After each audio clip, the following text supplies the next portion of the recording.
அகிலமெங்கும் உள்ள தமிழ் நேயர்கள் அனைவருக்கும் பரம்பரை ஜோதிடர் உங்கள் மனோ பாலாஜியின் அன்பான வணக்கம்.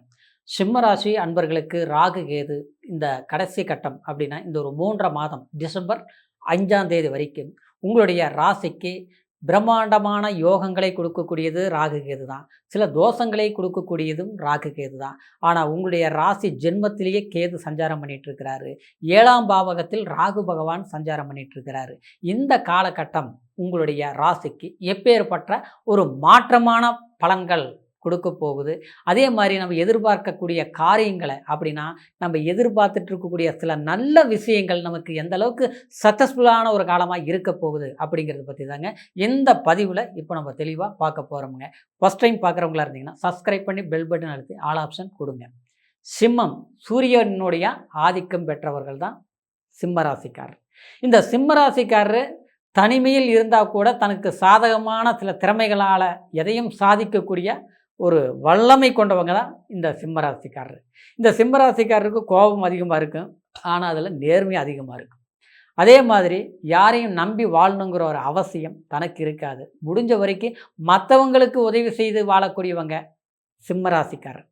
அதே நேரத்தில் இந்த சிம்மராசிக்காரருக்கு எப்போவுமே அடுத்தவங்களுடைய வார்த்தை கேட்டு நடக்கிறத விட நாம் சொல்கிறத மற்றவங்க கேட்கணும் அப்படிங்கிற ஒரு வேகம் இருக்கும். காரணம் என்னென்னா ஆளுமை தன்மை இருக்கக்கூடியவங்க தான் சிம்மராசிக்காரர். அது எல்லா டிபார்ட்மெண்ட்லையும் இருப்பீங்க, சரிங்களா? அதாவது இன்றைக்கி ஒரு சாதாரண ஒரு கம்பெனியில் வேலை செஞ்சால் கூட ஒரு தலைமை பண்பு உண்டு. அதே மாதிரி ஒரு அரசியல் இருந்தாலும் அடுத்து மற்றவங்களுக்கு ஒரு சப்போர்ட் பலம் உண்டு. அடுத்தது பார்த்தோம்னா இன்றைக்கி ஒரு சாதாரணமாக ஒரு ஒரு இடத்துல நம்ம இருந்தால் கூட அங்கே இருக்கிறவங்க சுற்றி இருக்கிறவங்க நம்மக்கிட்ட ஒரு விஷயங்களை கேட்டு அவங்க வழிபாடு அதாவது வழி நடத்தக்கூடிய அளவுக்கு நாம் இருப்போம். இதுதான் சிம்மராசிக்காரருடைய தன்மை. ஆனால் அப்பேற்பட்ட உங்களுக்கு 8ஆம் பாவகத்தில் இதுக்கு முன்னால் 7ஆம் பாவகத்தில் சனி பகவான் கண்டகச்சனியாக செயல்பட்டு இருந்தது. இப்போ அஷ்டமச்சனியாக செயல்பட்டு இருக்குது. ஆனால் அந்த இடத்துல 7ஆம் இடத்துல ராகு இப்போ உட்காந்துட்டார். ஆனால் இந்த ராகு உட்காந்து கிட்டத்தட்ட 1.25 வருஷம் ஆகிப்போச்சுங்க. இந்த 1.25 வருஷம் எப்படி இருந்தது அப்படின்னு பார்த்துட்டோம்னா அது ஒரு கிரகணத்தை ஏற்படுத்தின மாதிரி தான் இருந்தது.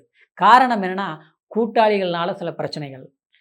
கூட்டாளிங்கிறது நம்மளுடைய யார் மேலே அதிகமான அன்பு வச்சோமோ, யார் மேலே ஒரு பாசம் வச்சோமோ அவங்களாலேயே நீங்கள் பாதிக்கப்பட்டிருப்பீங்க. இது ஒரு முறை இல்லை, 2 முறை இல்லை, 3 முறை பல முறை கூட நீங்கள் ஏமாற்றப்பட்டிருக்கலாம்.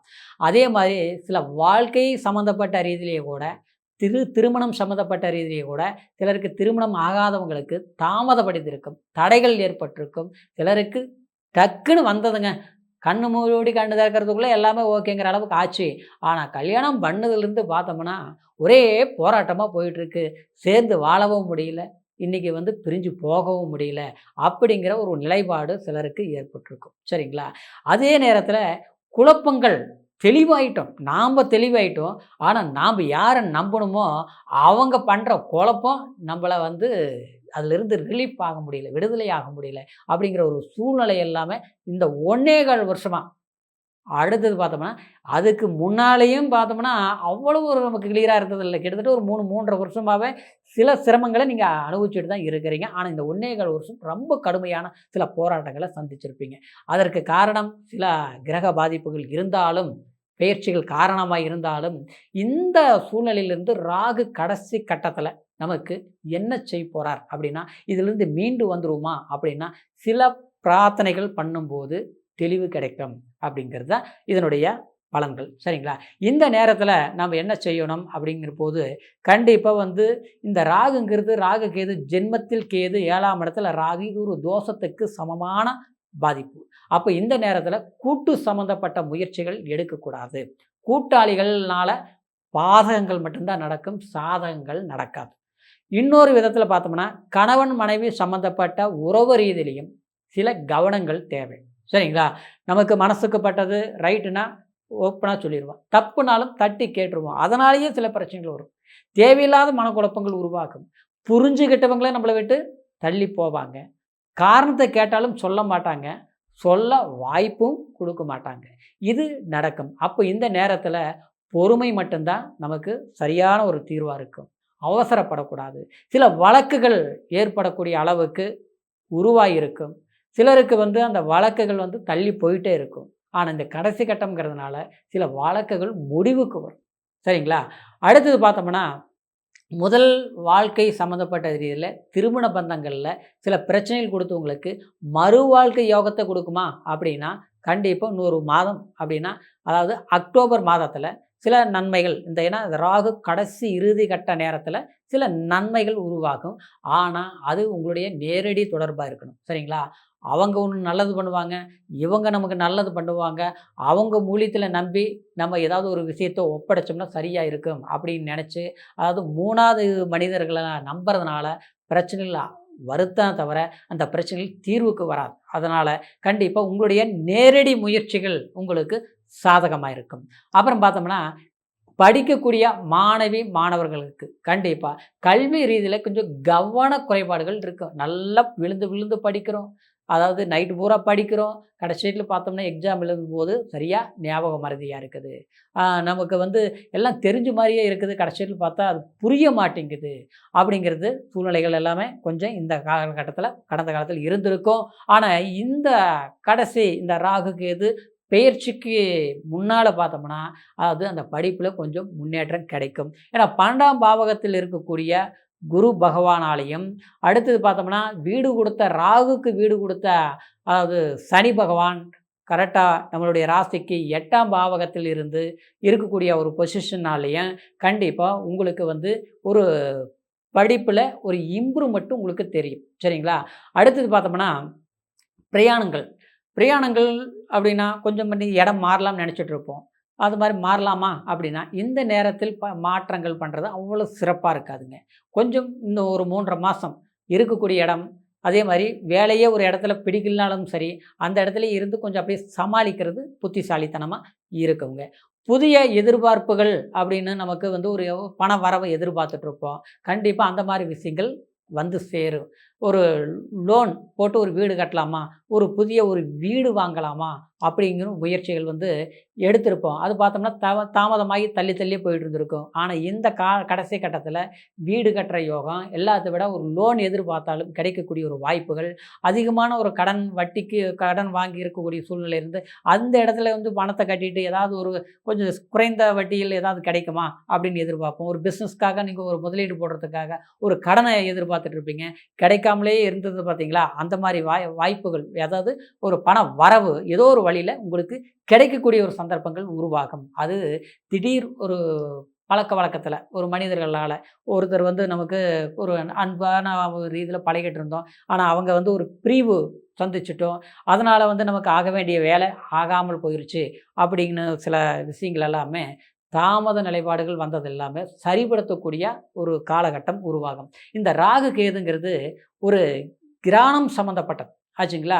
அது இருக்கக்கூடிய இடத்தில் அப்படின்னா, ஒரு சாதகமான இடங்கள்ல இருக்கும்போது, அது நல்லா இருக்கும். ஆனா, அது ஒரு பாதகமான இடங்கள்ல இருக்கும்போது, அது நிச்சயமா அது பாதகத்த கொடுக்கும். நமக்கு இருக்கக்கூடிய இடம் சாதகமா, பாதகமா அப்படின்னு பார்த்தோம்னா, கலஸ்திர ஸ்தானத்தில் இருக்கு. கலஸ்திர ஸ்தானங்கிறது, அதாவது இது வந்து திருமண உறவு மட்டும் கிடையாதுங்க. நட்பு வட்டாரங்கள் சம்மந்தப்பட்ட ரீதிக்கும் தொடர்பான விஷயங்கள். ஆச்சுங்களா? அப்போ அதாவது குடும்ப ரீதியிலயும் சில சிக்கல்கள உருவாக்கக்கூடிய ஒரு நேரமா இருக்கிறதுனால, இந்த 3 1/2 மாத காலமும் கொஞ்சம் பொறுமையாவும், நிதானமாகவும் 3வது மனிதர்கள நம்ம வந்து தொடர்பை ஏற்படுத்திக்கிறதுனாலயும் கண்டிப்பா பிரச்சனைகள் அதிகரிக்குங்கிறதுனால, கவனத்தோடன் இருப்பது தான் செயல்பட முடியும். அதுதான் உங்களுக்கு சாதகமா இருக்கும். அடுத்தது படிச்சுட்டு ஒரு வேலைக்கு எதிர்பார்க்கக்கூடியவங்களுக்கு கண்டிப்பா அந்நிய தேசம், அயல்நாடு பிரயாணம் அந்த மாரி வாய்ப்புகள் முயற்சி எடுக்கும்போது சாதகமா இருக்கும். அதே மாரி நாம இருக்கக்கூடிய இடத்துல கொஞ்சம் பக்கத்துல ஒரு நல்ல வேலை கிடைக்குமா? நமக்கு வந்து கொஞ்சம் தூரம்னா அப்ப அங்க போய் வேலை செய்ய முடியாது. நமக்கு கொஞ்சம் எதிர்பார்க்கக்கூடிய இடத்துல வேலை கிடைச்சா தான் அதுக்கு வாய்ப்பு நமக்கு சரியா வருமா? அப்படின்னு எதிர்பார்த்தோம்னா, கண்டிப்பா இந்த நேரத்துல அது சாத்தியப்படாது. கொஞ்சம் பிரயாணங்கள் போய் தான் கொஞ்சம் சிரமம் எடுத்து தான் நீங்க வேலை செய்யக்கூடிய ஒரு வாய்ப்புகள் உண்டாகுங்கிறதுனால, சிரமங்கள வெறுப்புல நம்ம வந்து எதுவுமே வேண்டாங்கிறது ஒதுக்குறது வேண்டாங்க. அதனால வந்து ஏதோ சிரமம் இருந்தாலும் நம்ம சிரமத்த கடந்து தான் நம்ம வந்து சில முயற்சிகள் எடுத்து தான் சக்சஸ் பண்ண முடியுங்கிற ஒரு நம்பிக்கையோட முயற்சி எடுங்க. அது கண்டிப்பா உங்களுக்கு சாதகமான வாய்ப்புகள உருவாக்கும். அதே மாரி திருமணம் ஆகி குழந்தை பாக்கியம் இல்லாதவங்க கொஞ்சம் லேட் ஆகி போச்சுங்க. கல்யாணம் ஆகி 2 வருஷம் ஆகி போச்சு, 3 வருஷம் ஆகி போச்சு. குழந்தை பாக்கியம் இல்ல, புத்திர பாக்கியம் இல்ல. அதாவது இப்போ இந்த நேரத்தில இது நமக்கு அமையுமா? ஒரு ட்ரீட்மெண்ட் எடுக்கலாமா? ஒரு வைத்தியங்கள் பார்க்கலாமா? ஏற்கனவே எல்லாம் பார்த்தோம், எதுவும் சரி வரல அப்படிங்கிறவங்களுக்கு இந்த சமயத்தில கண்டிப்பா ஒரு சிறு வைத்தியம் பார்த்தா கூட, ஒரு மருத்துவம் பார்க்குறதும் ஒண்ணு தான். ஒரு கோயிலுக்கு ஒரு பிரார்த்தனைகள் பண்ணுறதும் ஒண்ணு தான். அந்த மாரி ஏதாவது பண்ணும்போது புத்திர பாக்கியம் கைகூடி அதாவது புத்திர பாக்கியம் உங்களுக்கு கிடைக்கக்கூடிய சந்தர்ப்பங்கள் உண்டாகும். அதனால நீங்க வந்து இறைவனை தரிசிக்கிறது அப்படின்னா, குலதெய்வத்த வழிபாடு பண்றதும், அதே மாதிரி வந்து உங்களுடைய ராசிக்கு அதாவது ஈஸ்வரன ஆச்சுங்களா? திருவண்ணாமலை அக்னீஸ்வரர வழிபாடு பண்றது. ஏன்னா நீங்க அக்னி தத்துவ ராசிங்கிற காரணத்தினால, அதாவது மலையும், மலையும் சார்ந்த கோயில்கள் இருக்கக்கூடிய தலங்களுக்கு போயி, அதாவது பிரார்த்தனை பண்றதும், அது பௌர்ணமி நாட்கள்ல. ஏன்னா 7ஆம் இடத்துல அ அ ராகு ஜென்மத்தில் கேது இருக்கிறதுனால, இந்த மாரி பௌர்ணமி நாட்கள்ல, அதாவது மலையும், மலையும் சார்ந்து இருக்கக்கூடிய சிவன் கோயில்களுக்கு போய் பிரார்த்தனைகள் பண்ணிட்டு வரும்போது, அதாவது சில குறைபாடுகள் திருமணம் ஆகாமல் இருக்கக்கூடியவங்களுக்கு திருமண பலன் கைகூடி வரும். அதே மாரி புத்திர பாக்கியங்கள் இல்லாமல் இருக்கிறவங்களுக்கோ, அல்லது குழந்தை பாக்கியங்களுக்கு அடிக்கடி ஆரோக்கிய பாதிப்புகள், தொந்தரவுகள், கல்வி மந்தமா இருக்கு, இல்லையா வந்து கொஞ்சம் ஒரு இடம் மாற்றங்கள் பண்ணணும், படிப்பு கொஞ்சம் நல்லா வரமாட்டேங்குதுங்கிறவங்களுக்கு, கண்டிப்பா இந்த மாரி ஆலயங்களுக்கு போய் பிரார்த்தனை பண்ணும்போது, புத்திர பாக்கியங்களுக்கு முழு சுக பலன்கள கண்டிப்பா இந்த ராகு, கேது பகவானால் சூர்யா தன்மையோடு உங்களுக்கு ஒரு யோகத்தையும், ஒரு முன்னேற்றத்தையும் கண்டிப்பா குடுக்கும் சிம்மராசி அன்பர்களே. அதனால இது தவறாம நீங்க பண்ணுங்க. சரிங்களா? இப்ப சொன்ன பலன்கள் கோட்சார அடிப்படையில நான் சொல்லியிருக்கிறதுனால, அதாவது பிறப்பு ஜனன ஜாதகத்தையும் ஒரு முறை பார்த்துக்குங்க. ஏன்னா ஜனன ஜாதகத்தில தசா புத்திகள் ரொம்ப அற்புதமா இருந்ததுன்னா, நல்லா இருக்கும். சரிங்களா?